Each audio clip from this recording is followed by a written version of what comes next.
Hi guys, so this is my draw my life thing on, well, it's not draw my life, but it's, yeah, on John Henry Newman. I'm currently holding my phone whilst doing this, which is why it's pretty bad. Did a little smiley face there. So firstly, he talks about consciousness. No, he doesn't. It's conscience. And he's called the Doctor of I don't know. It means teacher of conscience. When I figured out how to spell that.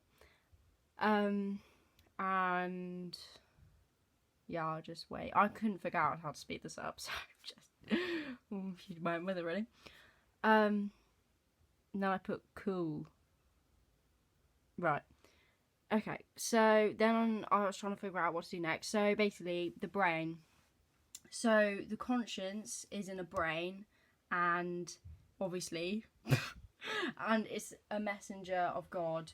God is speaking to us when we feel this intuitive moral knowledge.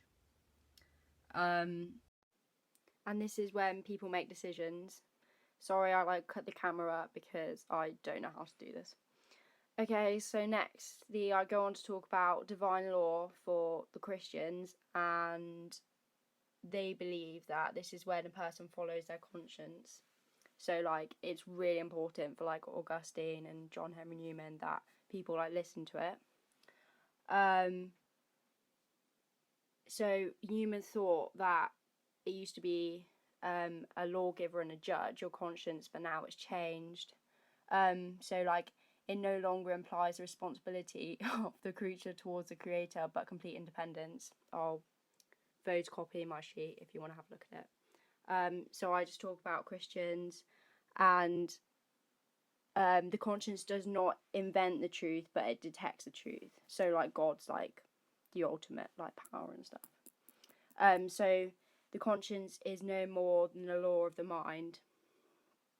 I go on to write that next. It's just I just don't know how to do this really. I'm quite sorry. I'm just waiting for, yeah, and then I draw a picture of God. That's a bit awkward. So John Henry believed that once it had a deep sense of duty and moral law, but has now become the right of will and autonomy, which he doesn't like. And I'll go on to write this next.